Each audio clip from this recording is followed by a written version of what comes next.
नमस्कार दोस्तों, स्वागत है आपका हिंदी नॉलेज शो में। तो दोस्तों, आज एक ऐसी खबर निकलकर सामने आई है जिसने पूरे एशिया को हिलाकर रख दिया है। दरअसल खबर कुछ ऐसी है कि 10,000 से ज़्यादा ISIS के लड़ाके खड़े हैं रूस के दरवाजे पर। जी हाँ, ये बात और मैं नहीं कह रहा हूँ, ये बात खुद कही है रूस ने। और इसके ऊपर आप आर्टिकल भी देख सकते हैं। जो रूस के नंबर 2 नेता हैं दमित्री मेदवेदेव, जो रूस के पहले प्रधानमंत्री भी रह चुके हैं, राष्ट्रपति भी रह चुके हैं और अब वो डिप्टी चेयरमैन हैं रशियन सिक्योरिटी काउंसिल के। उन्होंने कहा है कि हमारी जो इंटेलिजेंस एजेंसियां हैं, यानी जो रूसी एजेंसियां हैं, इन्होंने एस्टीमेट लगाया है कि करीबन 10,000 से ज़्यादा ISIS के टेररिस्ट और उनके फॉलोवर उज्बेकिस्तान और तजाकिस्तान की सीमाओं के पास मौजूद है। और स्क्रीन पर आप मैप देख रहे होंगे, इसमें आप देखिए अफगानिस्तान के ठीक ऊपर आपको मिलेगा तजिकिस्तान और उसके बिल्कुल साइड में ही आपको मिलेगा यहाँ पर उज्बेकिस्तान। तो इसी सीमा के पास मौजूद है करीबन 10,000 से ज़्यादा आतंकी। लेकिन अब आप कहेंगे कि ये तो उज्बेकिस्तान और तजिकिस्तान की सीमा के पास मौजूद है, ये क्यों कहा जा रहा है कि ये रूस के दरवाजे पर मौजूद हैं? तो देखिए, ये रूस का दरवाजा ही है।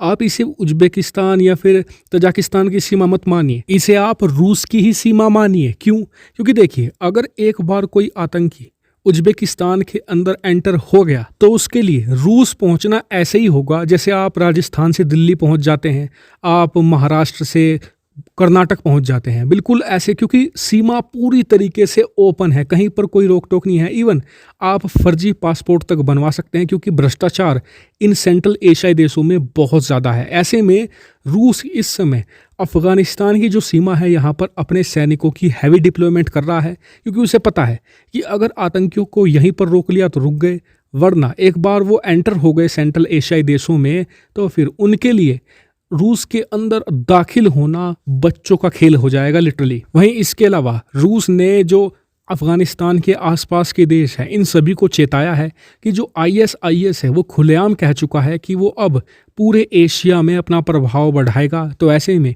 सभी देश सावधान हो जाएं, क्योंकि ये गुट अब पूरे एशिया में कोहराम मचाने जा रहा है। लेकिन मैं यहाँ पर इसका दोष मढ़ूंगा सीधे सीधे रूस के माथे पर, क्योंकि अब से मात्र 20 दिन पहले भी रशिया भारत के साथ मिलकर नॉर्दर्न अलायंस को सपोर्ट करने लग जाता, साथ में पीछे फिर अमेरिका भी सपोर्ट जरूर करता, तो फिर ये सभी देश मिलकर नॉर्दर्न अलायंस को दोबारा खड़ा कर सकते थे। नॉर्दर्न अलायंस जीतता तो स्क्रीन पर आप देखिए जो ऊपर का इलाका है ये पूरी तरीके से नॉर्दर्न अलायंस के हाथ में होता। और इससे होता ये कि जो आतंकी होते वो सेंट्रल एशियाई देशों से दूर रहते, रूस से दूर रहते, कश्मीर से दूर रहते, और जो आतंकवाद है वो सिर्फ अफगानिस्तान और पाकिस्तान तक ही सिमट कर रह जाता। और आपको बता दो कि ऑलरेडी ऐसा हो चुका था 1996 में, जब तालिबान सत्ता में आया तो रूस, भारत, ईरान, अमेरिका ने मिलकर नॉर्दर्न अलायंस को खड़ा किया था, जिस वजह से आतंकवाद इन सभी देशों में यानी कि भारत, रूस,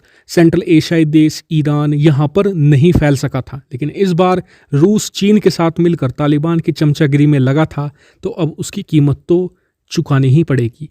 हालांकि आपका इस पर क्या मानना है कमेंट करके जरूर बताएगा। साथ ही वीडियो को शेयर कीजिएगा और चैनल को सब्सक्राइब करना बिल्कुल मत भूलिएगा। Thank you very much for watching video.